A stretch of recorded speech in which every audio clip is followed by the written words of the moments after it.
नमस्कार दोस्तों, मैं हूं अजय। आप देख रहे हैं एज ऑल टीच हिंदी। अगर आपने अभी तक हमारे चैनल को सब्सक्राइब नहीं किया तो प्लीज़ दोस्तों हमारे चैनल को सब्सक्राइब कर लीजिए और घंटे को दबा दीजिए, क्योंकि हम आपके लिए ऐसी वीडियो लेके आते रहते हैं। आज हम आपके लिए एक ऐसा ऐप लेकर आए हैं जिसे आप बहुत पसंद करेंगे। उस ऐप का नाम है न्यू रिंगटोन 2018। इसमें रिंगटोन 200 तक है। इसको हम ऊपर करके आपको दिखा देते हैं। ऊपर करेंगे तो कुछ इस तरह का दिखेगा आपको।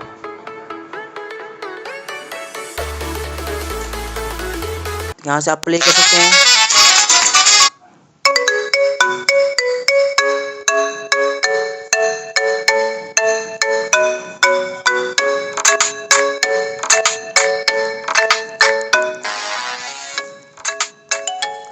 आपको यहाँ 200 तक रिंगटोन मिल जाएंगे। अब चाहे कोई सा भी सेव कर सकते हैं। हम उसको 3 जो डॉट दिख रहे हैं उस पर क्लिक करेंगे और फ़ोन के आइकन पे क्लिक कर देंगे। बस हमारा रिंगटोन सेव हो गया। इसको डाउनलोड करने के लिए हम प्ले स्टोर में सर्च करेंगे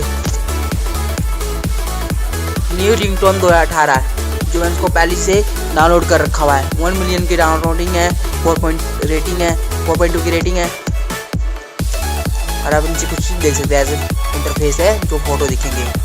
अगर आपको हमारी वीडियो अच्छी लगी तो प्लीज़ दोस्तों हमारे चैनल को सब्सक्राइब, वीडियो को लाइक और शेयर ज़रूर करें।